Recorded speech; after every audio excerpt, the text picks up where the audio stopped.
Hi friends, எல்லோரும் எப்படி இருக்கீங்க? இன்றைக்கி நம்ம பார்க்க போகிறது ரெசிபி நம்பர் 6. நாம் பார்க்க போகிறது மெதுவடைங்க.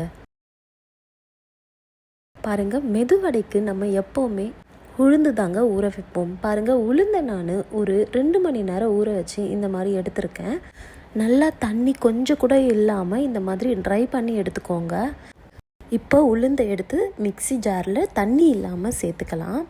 பாருங்கள், இந்த மாதிரி கொஞ்சம் கூட தண்ணி இல்லாமல் நம்ம சேர்த்துட்டு இப்போ அரைச்சி எடுத்துக்கலாம். கரெக்டாக 20 செகண்ட்ஸ் அரைச்சி எடுத்துக்கோங்க.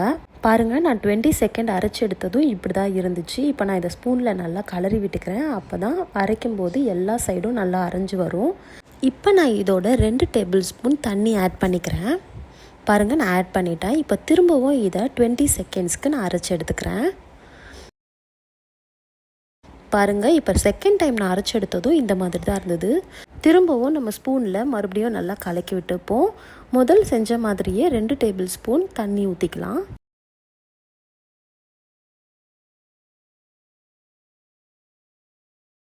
இப்போ திரும்பவும் 20 செகண்ட் அதை அரைச்சி எடுத்துக்கலாம். பாருங்கள், நான் 3வது டைம் அரைச்சி எடுத்ததும் மாவு நல்லா மசியாக அரைஞ்சி வந்திருக்கு ஃப்ரெண்ட்ஸ். இப்போ நீங்கள் ஸ்பூனில் அதை கொஞ்சமாக எடுத்து நல்லா அரைஞ்சி வந்திருக்கான்னு செக் பண்ணிக்கோங்க. 3வது டைம் நம்ம இந்த மாதிரி அரைச்சதும் நல்லாவே அரைஞ்சி வரும் ஃப்ரெண்ட்ஸ். இப்போ நம்ம அது ஒரு கிண்ணத்துக்கு மாற்றிக்கலாம். பாருங்கள், நான் இந்த மாதிரி மாற்றிக்கிறேன்.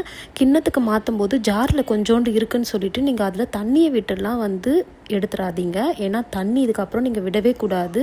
இப்போ நம்ம அரைச்ச அதே பதத்தில் தான் நம்ம வடை போட போகிறோம். இப்போ இதோட 1 டேபிள் ஸ்பூன் அரிசி மாவை நம்ம ஆட் பண்ணிக்கலாம். அரிசி மாவு போட்டால் வடை முறுமுறுன்னு வருங்க. அதோடு நம்ம எடுத்து வச்சுருக்க 2 பச்சை மிளகாவையும் ஆட் பண்ணிக்கோங்க. பாருங்கள், நான் மிளகு இந்த மாதிரி இடித்து வச்சுருக்கேங்க. உங்களுக்கு தேவையான அளவுக்கு மிளகு போட்டுக்கோங்க. நான் 2 டேபிள் ஸ்பூன் மிளகு போட்டு அதை இடித்து வச்சுருக்கேன். ஒரு சின்ன சைஸு வெங்காயத்தை இந்த மாதிரி கட் பண்ணி அதோடு ஆட் பண்ணியிருக்கேன். இப்போ இது எல்லாத்தையும் நல்லா கலந்து விட்டுக்கோங்க.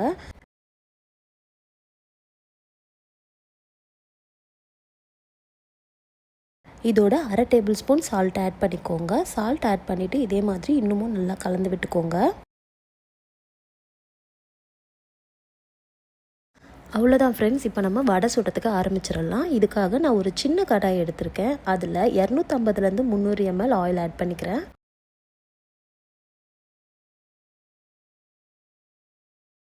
பாருங்கள், நான் கிண்ணத்தில் கொஞ்சமாக தண்ணி எடுத்து வச்சுருக்கேன். எதுக்காகனா நம்ம தண்ணியை தொட்டு தான் வடை போட முடியும். அப்போ தான் மாவு கையில் ஒட்டாமல் வருங்க.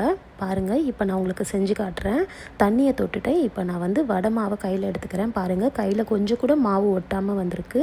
இப்போ நான் இதுக்கு நடுவில் ஒரு ஹோல் போட்டு எண்ணெயில் விட்டுக்கிறேங்க. எண்ணெய் நல்லா காஞ்சதுக்கப்புறமா தான் நீங்கள் வடை போட ஸ்டார்ட் பண்ணணும். அதுக்கு முன்னாடியே போட்டிங்கன்னா வடை நல்லா வராது. பாருங்கள், எண்ணெய் காஞ்சதுக்கப்புறமா நான் வடை ஒன்றுன்னா இந்த மாதிரி போட்டுக்கிட்டேன்.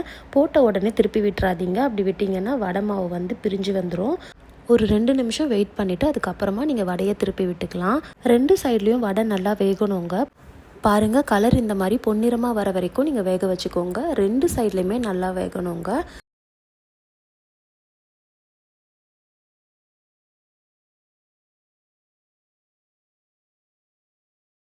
இப்போ நம்ம வடை 2 சைட்லேயுமே நல்லா வெந்துருச்சு. இப்போ நம்ம இது ஒரு பிளேட்டுக்கு மாற்றிக்கலாம். பாருங்கள் ஃப்ரெண்ட்ஸ், நான் வடையை இப்போ உங்களுக்கு பிரித்து காட்ட போகிறேன். இப்போ நான் இந்த வடையை பிரிக்கும் போது எப்படி முருவலாக எவ்வளோ நல்லா வந்திருக்கு பாருங்கள். பாருங்கள், உங்களுக்கு அந்த வடையை பிரிக்கிற சவுண்டு கேட்குதா? எவ்வளோ முருவலாக இருக்குது பாருங்கள். வடை கொஞ்சம் கூட கல் மாதிரி இல்லாமல் ரொம்பவே ஸ்மூத்தாக வந்திருக்குங்க. மேலெல்லாம் நல்லா முறுமுறுன்னு உள்ளே நல்லா ஸ்மூத்தாக வெந்தும் வந்திருக்குங்க. நான் இந்த வீடியோவில் சொன்ன மாதிரியே நீங்கள் வடை சுட்டிங்கன்னா கண்டிப்பாக உங்களுக்கும் இந்த மாதிரி முறுவலான வடை கிடைக்குங்க.